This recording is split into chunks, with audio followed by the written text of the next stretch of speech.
I'm Alex, 32. For 6 years, I believed my wife, Sarah, was the most honest person I knew, my rock, my partner, the woman who'd never hide anything.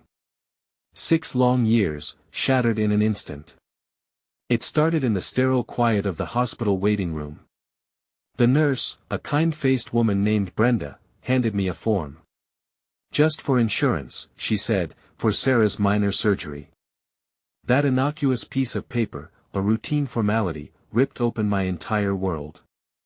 How quickly can a perfect life unravel?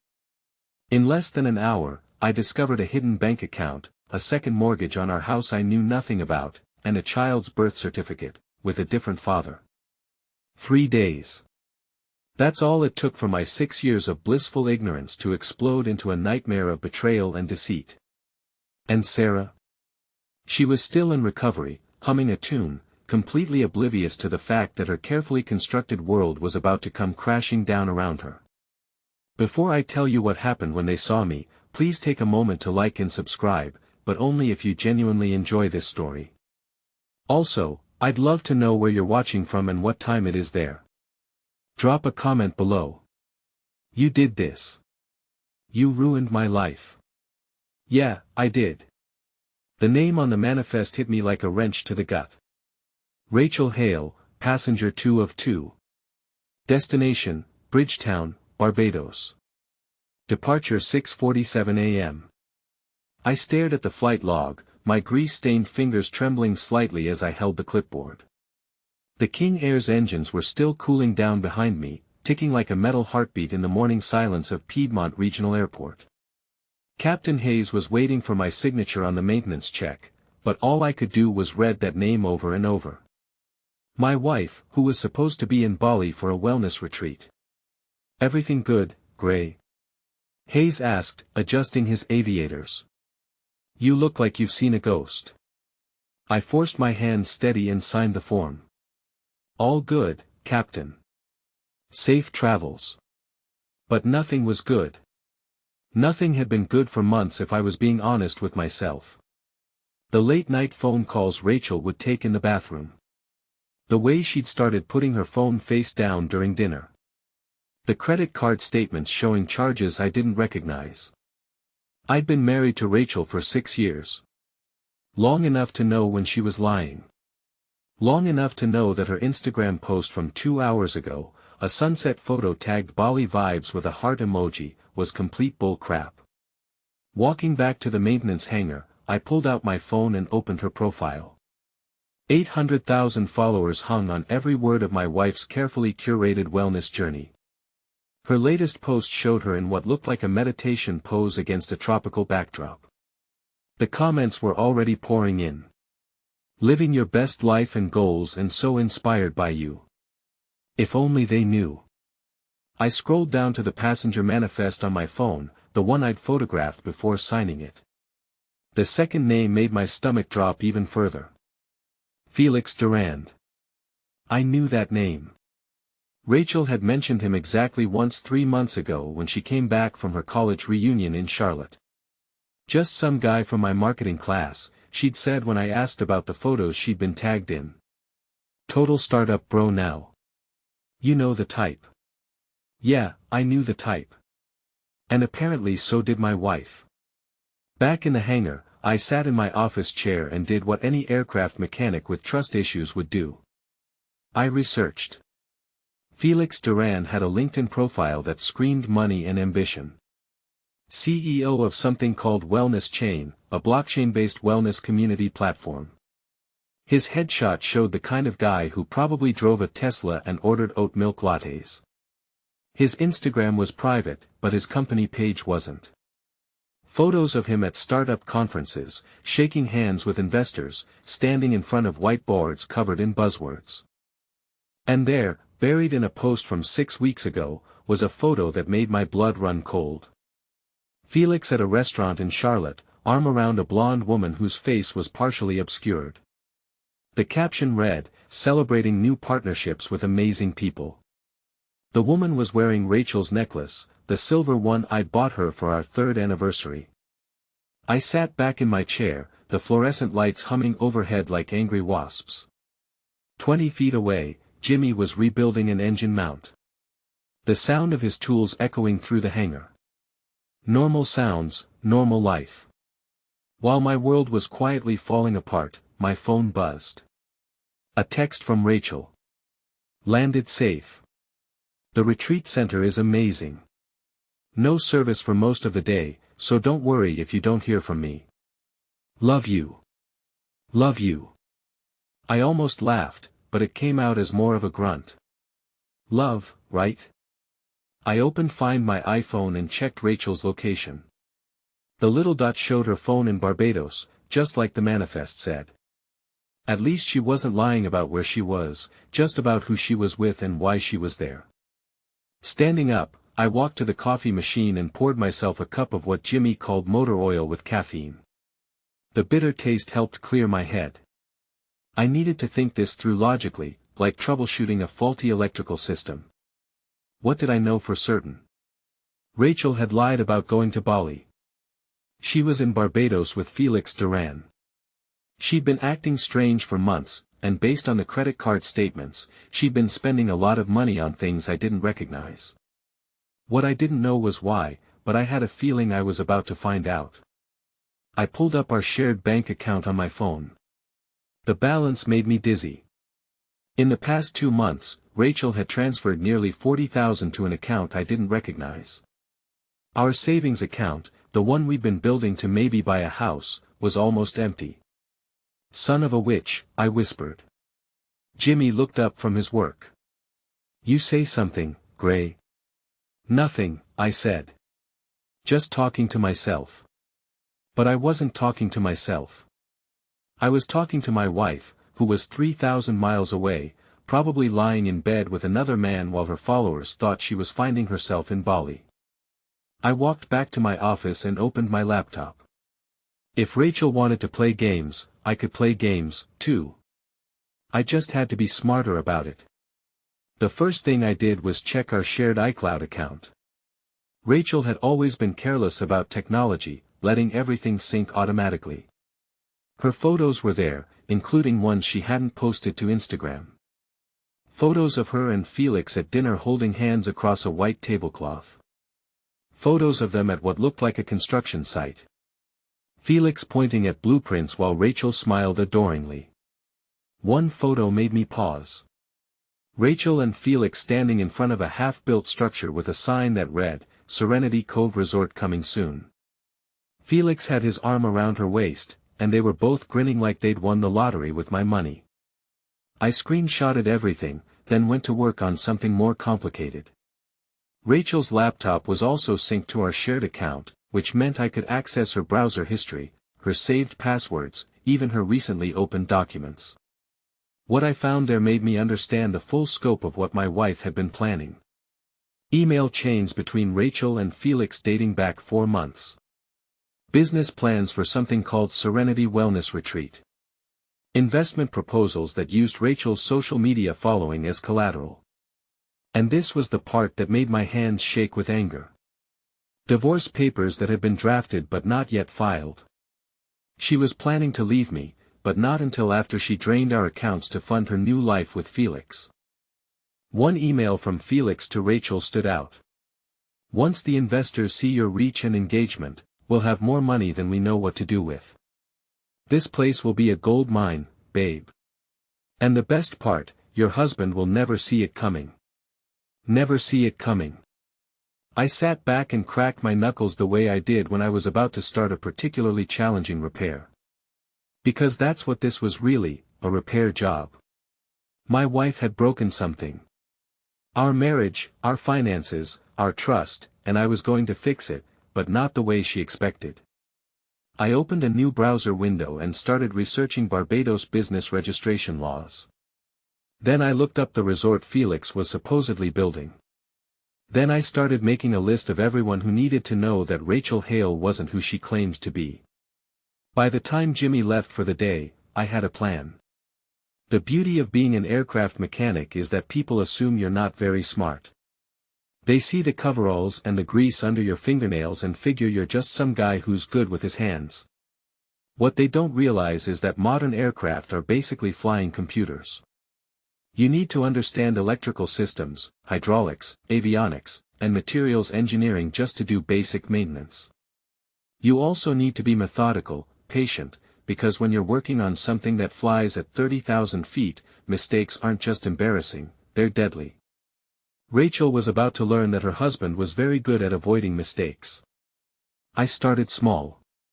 The next morning, while she was posting photos of herself doing yoga on a beach that definitely wasn't in Bali, I began systematically disconnecting her from the life she'd built on lies. First, I changed the password on our shared Apple ID account. Nothing dramatic, just claimed I'd been getting spam and needed to secure it. This gave me access to her phone's backup data, including text messages she thought she'd deleted. The messages between her and Felix painted a picture that made me want to punch something. They'd been planning this for months. The wellness retreat was just the cover story. They were actually in Barbados scouting locations for a resort that existed only on paper, funded by money they'd stolen from investors and more personally painful, from me. "Can't wait to see you," Rachel had texted Felix 2 days ago. "Gray has no idea.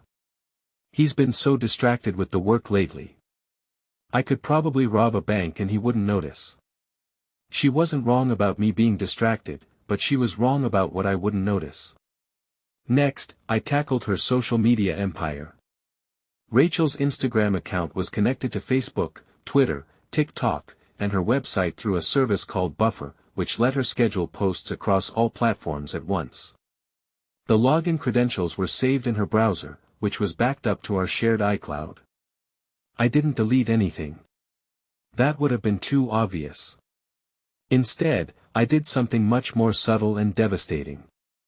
I changed her posting schedule. Every post Rachel had pre-scheduled about her Bali retreat got redirected to post at 3 a.m. Eastern Time when most of her American followers would be asleep. Meanwhile, I scheduled new posts to go live during peak engagement hours. Posts featuring her old photos with geo-tagged locations that didn't match her story. By noon, her comment sections were full of confused followers, asking why she was posting throwback Bali photos with current timestamps. Some of her more dedicated fans had noticed that the sunset in her current beach photos didn't match the time zone she claimed to be in. But I was just getting started. The real prize was her email account, which contained correspondence with every brand sponsor, collaboration partner, and business contact she'd cultivated over 3 years of building her wellness influencer empire. I drafted an email that would go out to all of them scheduled to send the next morning. "Dear brand partners, I need to inform you of some personal circumstances that may affect my ability to fulfill current and future collaboration agreements due to ongoing legal and financial complications in my personal life. I cannot guarantee the authenticity of my content or the stability of my platform at this time. I understand this may create difficulties for your marketing campaigns and I sincerely apologize for any inconvenience. Regards, Rachel Hale." The email was professional enough to seem legitimate, but vague enough to make every brand manager panic about being associated with whatever scandal Rachel was apparently involved in. While I worked, my phone kept buzzing with texts from Rachel, updates about her amazing spiritual journey, and how transformative the retreat was. Each message was a small knife twist, but I responded normally. "Sounds incredible, babe.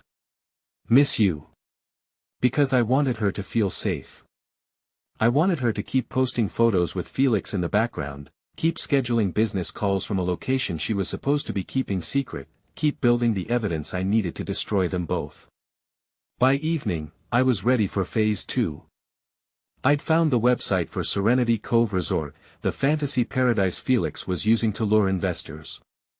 The site was professionally designed, full of renderings of luxury villas and spa facilities that looked like they belonged in a 5-star travel magazine. There were testimonials from previous guests and photos of amenities that were clearly stock images. But the most interesting part was the investor portal where people could log in to check on their contributions to the development project.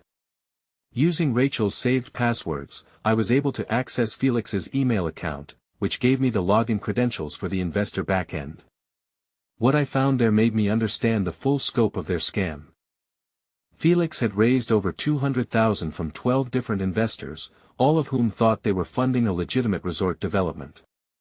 The money was sitting in a Cayman Islands bank account, ready to be transferred to another account in Rachel's name once she finalized her divorce and could claim the funds without my legal interference. They'd planned this perfectly, except for one thing. They'd underestimated the husband they were stealing from. I spent the next 2 hours documenting everything. Screenshots of bank transfers, copies of the fake business registration documents, recordings of phone calls between Felix and potential investors that I pulled from his synced voicemail account. Then I started making some calls of my own. The first was to the Barbados Ministry of Tourism, where I reported a suspected investment fraud targeting American citizens. I provided them with Felix's information, the fake resort documentation, and evidence that he was operating without proper permits. The second was to the Federal Trade Commission, where I filed a complaint about Rachel's undisclosed business relationships and false advertising to her social media followers. The third was to the investors themselves. I created an anonymous email account and sent each of Felix's investors a carefully crafted message. You may want to research Serenity Cove Resort more carefully before investing additional funds. The attached documents raise serious questions about the legitimacy of this project and the people behind it. I attached screenshots of Felix and Rachel's personal messages, the fake permit documents and photos of the actual construction site, which I'd found through property records showed was just an abandoned hotel renovation, not a new resort development. By midnight, I was exhausted but satisfied. I'd set multiple wheels in motion, each one designed to slowly destroy the fantasy world Rachel and Felix had built on lies and stolen money. But I wasn't done. Not even close. The next morning, I did something that felt both criminal and completely justified. I booked a flight to Barbados. If Rachel wanted to have her big romantic finale with Felix, I was going to make sure they had an audience. The irony wasn't lost on me that I was using our joint credit card to book a last-minute flight to Barbados, the same card Rachel had been using to fund her escape from our marriage. But I'd learned something important from my wife's betrayal.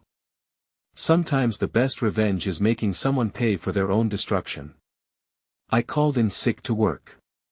The first time I'd used a sick day in 3 years and told Jimmy I had a family emergency, which wasn't technically a lie. My family was having an emergency. They just didn't know it yet. The flight to Bridgetown gave me 6 hours to think, which was probably too much. Every time I closed my eyes, I saw Rachel's face in those photos with Felix. The way she smiled at him like he was the answer to every prayer she'd ever made. The way she'd never looked at me, not even in our early days when everything was supposed to be perfect. But I also thought about the $47,000 she'd stolen from our accounts. Money I'd saved working 60-hour weeks. Money we'd planned to use for a down payment on a house. Money she'd given to a man she'd known for 3 months so they could play pretend at being entrepreneurs. That made it easier to stay focused. I landed in Barbados at 2 p.m. local time and took a taxi to the hotel I'd booked online, a small place about 10 minutes from where Rachel and Felix were staying. I tracked their location through Find My iPhone and cross-referenced it with luxury resort websites until I found their hotel, Coral Bay Suites, a boutique property that charged $800 a night with my money. My first stop wasn't the hotel, though. It was the construction site where Felix was supposedly building his wellness empire. The taxi driver, a local man named Winston, was happy to wait while I walked around the property. "You thinking about investing in this place?" he asked. "Been hearing a lot of talk about it lately." "Something like that," I said. What I found was exactly what I'd expected. A half-renovated hotel that had been abandoned for at least 2 years. The sign Felix and Rachel had posed in front of was professionally made, but obviously recent. Someone had spent maybe $5,000 on staging to make it look like an active construction project. I took photos of everything. The rusted equipment, the overgrown landscaping, the windows that were boarded up, not under renovation. Evidence that Felix's entire investor presentation was built on lies. But I also found something I hadn't expected. Voices. Following a path around the main building, I discovered Rachel and Felix on what used to be the hotel's beach terrace.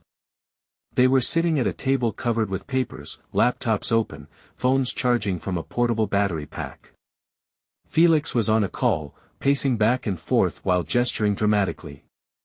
"No, no, you don't understand," he was saying. "This isn't just a resort. This is a wellness ecosystem, blockchain-verified meditation experiences, NFT spa packages. We are creating the future of luxury travel." I crept closer, using the overgrown vegetation as cover. My phone was already recording.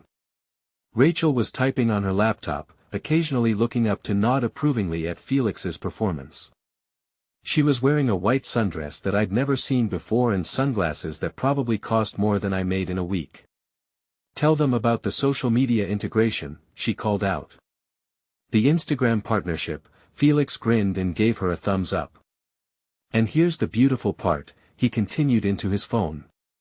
"My partner has 800,000 wellness-focused followers. We're talking about guaranteed organic marketing to exactly the demographic that spends money on luxury wellness experiences, my partner." I kept recording as Felix finished his call and sat down next to Rachel. They kissed like teenagers, all tongues and grabbing hands, while my wife's laptop displayed what looked like financial projections. "How much did Peterson commit?" Rachel asked. 50,000, Felix said. "And Thompson wants to go in for 75 once he sees the site photos." "The fake site photos," Rachel corrected, laughing. "The very fake site photos," Felix agreed. "God, I love how devious you are." Rachel leaned back in her chair and stretched, looking perfectly relaxed in her stolen paradise. "I still can't believe Gray hasn't figured any of this out. Sometimes I think I married the most oblivious man on earth." "Lucky for us," Felix said. "How much more can you transfer before he notices?" "Maybe another 20,000, but I should probably file the divorce papers soon. My lawyer says the longer I wait, the more complicated it gets with asset division." Felix reached across the table and took her hand.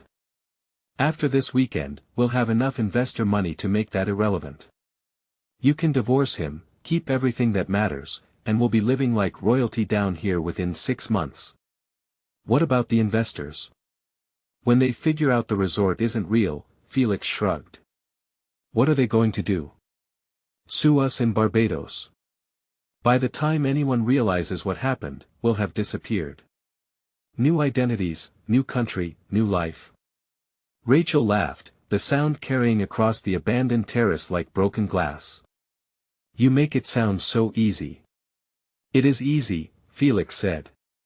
"That's the beautiful thing about targeting rich Americans who want to feel good about themselves. They don't do real due diligence. They just want to believe they're part of something special." I'd heard enough, more than enough. Walking back to where Winston was waiting with his taxi, I felt something I hadn't experienced in months. Clarity. For the first time since I'd seen Rachel's name on that flight manifest, I knew exactly what I needed to do. Change of plans. I told Winston. "I need to go to the police station." 2 hours later, I was sitting across from Detective Inspector Patricia Williams of the Royal Barbados Police Force, showing her the recordings I'd made and the evidence I'd compiled over the past 3 days. "This is quite thorough," she said, scrolling through the screenshots on my phone. "You're certain these two are currently on the island?" "They're staying at Coral Bay Suites," I said. "Room 312. Detective Williams nodded. "Investment fraud targeting foreign nationals is something we take very seriously here. Tourism is our primary industry, and schemes like this damage our reputation." She made several phone calls while I waited, speaking in rapid Jan dialect that I couldn't quite follow, but the tone was serious businesslike. "We'll need you to make a formal statement," she said finally. "And we'll need access to all the evidence you've collected, but I think we have enough to move forward." "What happens next?" "Next, Mr. Hale, we pay a visit to your wife and her friend." The arrest happened at sunset, which seemed appropriate somehow. Rachel and Felix were having drinks on their hotel balcony when Detective Williams and two constables knocked on their door. I watched from the parking lot, standing next to Winston's taxi like a tourist who'd lost his way. Through the sliding glass doors, I could see Rachel's face change from confusion to panic as the officers explained why they were there. Felix tried to run, actually tried to push past the constables and sprint for the stairs, but he didn't make it 10 feet before they had him in handcuffs. Rachel was crying by the time they brought them both out to the police cars. Big dramatic sobs that she probably thought would generate sympathy, but her tears dried up quickly when she saw me standing in the parking lot. "Gray," she called out. "Gray, what are you doing here?" I didn't answer. I just watched as they put her in the back of a police car. Her white sundress wrinkled and her expensive sunglasses gone. She looked small, suddenly ordinary, like the girl I'd married before she decided she was destined for something bigger than a life with an aircraft mechanic. "You did this?" she screamed through the car window. "You freaking did this?" Detective Williams approached me as the cars pulled away. "They'll be processed tonight and arraigned in the morning. The investigation will take some time, but with the evidence you've provided, the charges should stick." "What charges exactly?" "Wire fraud, money laundering, obtaining money under false pretenses. Your wife is also looking at identity theft for using your personal information to open some of those accounts. They're both facing serious time if convicted." I nodded, but I wasn't really listening anymore. All I could think about was Rachel's face in that moment when she saw me. The realization that her carefully constructed plan had collapsed because she'd underestimated the man she'd been stealing from. Winston drove me back to my hotel in comfortable silence. He'd been a taxi driver in Barbados for 23 years, he'd told me earlier. He'd seen everything. "Your wife," he said finally as we pulled into the hotel parking lot. "She really do all that to you?" "Yeah," I said. "She did. And you come all this way just to watch her get arrested?" "I came all this way to make sure she couldn't hurt anyone else." Winston nodded approvingly. "That's good. That's right. Some people, they think they can take advantage, but everybody got to pay the price eventually." I checked out of my hotel the next morning and caught a flight back to Charlotte. By the time I landed, Rachel's arrest was already making news. Not major news, just a small item in the business section about an investment fraud scheme targeting American retirees. But her mug shot was online along with Felix's, and her social media followers were starting to ask questions. The emails I'd scheduled to her brand sponsors had gone out while I was in the air. By the time I got home, her Instagram account had been suspended for violating community guidelines. Her website was down, and 3 different companies had issued statements distancing themselves from any association with her. Her wellness empire had collapsed in less than 48 hours. I spent that first night back in our house, my house now, I suppose, going through everything Rachel had left behind. Her clothes were still in the closet. Her makeup still cluttered the bathroom counter. Her laptop was still on the kitchen table, open to a browser tab for countries without extradition treaties. She'd been planning to run. Even after stealing from me, even after lying to her followers, even after defrauding investors, she'd been planning to disappear rather than face the consequences of what she'd done. But I'd made sure she couldn't run far enough. Over the next few days, I gave statements to FBI agents, provided documentation to attorneys representing Felix's investors, and answered questions from a journalist who was writing a piece about social media fraud. Each conversation felt like peeling off another layer of the lie my marriage had become. The hardest part was explaining to my friends and family what had happened. My brother Dave flew down from Virginia to check on me, bringing beer and the kind of awkward masculine sympathy that involved a lot of shoulder patting and not much talking. "You doing okay?" he asked on his second night there. "I'm doing fine," I said, and I meant it. "Better than fine, actually. You don't seem angry." I thought about that for a minute. I was angry, but anger isn't useful for solving problems. Anger makes you sloppy. Dave nodded like he understood, but I could tell he didn't. He couldn't understand how I'd spent 3 days methodically destroying my wife's life without feeling anything more dramatic than the satisfaction of a job well done. But that's the thing about being a mechanic.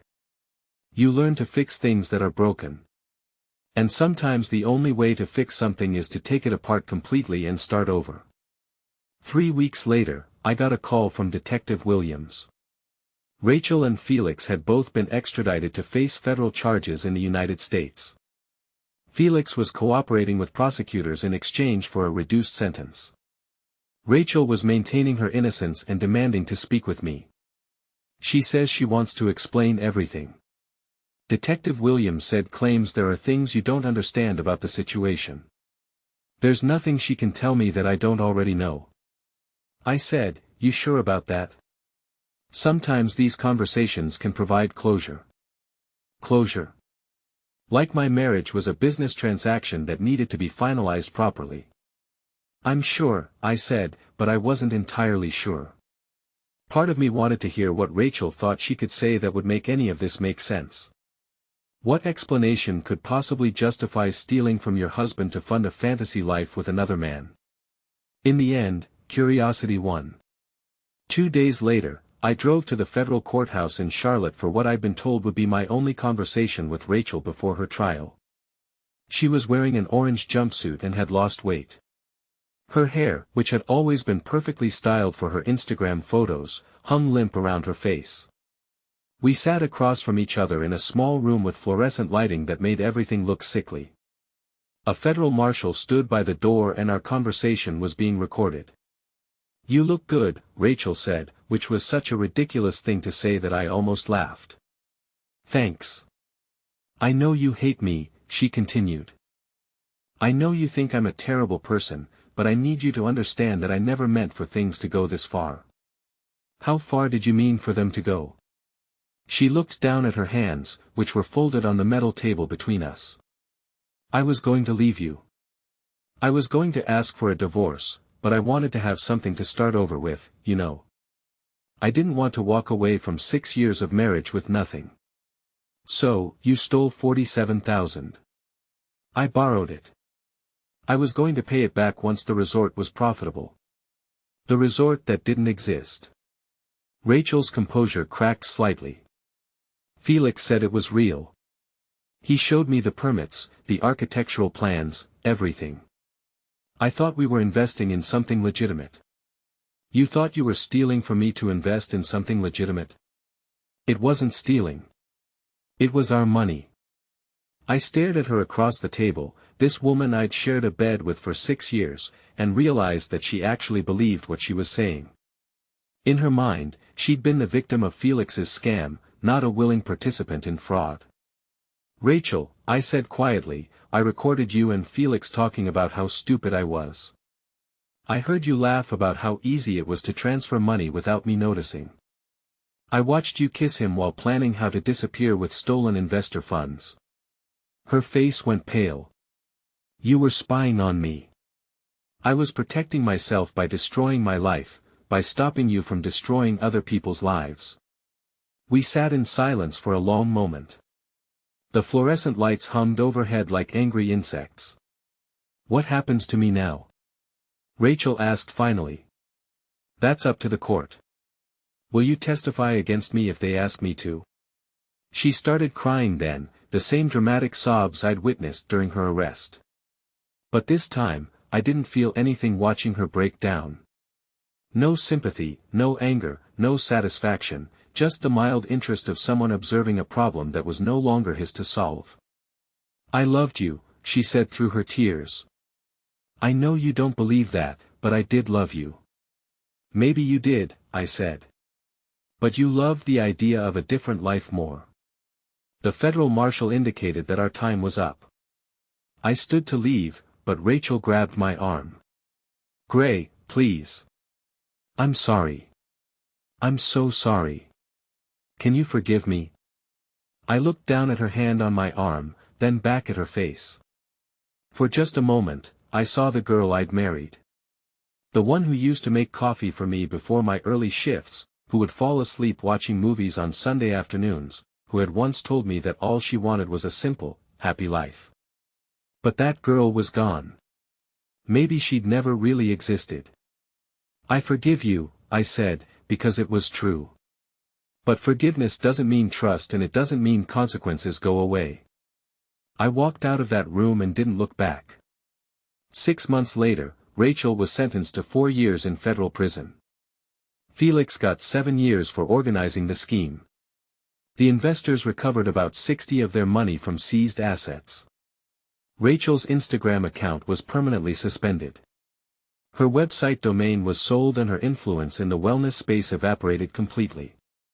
I kept working at the airport, fixing things that were broken and making sure they stayed in the air.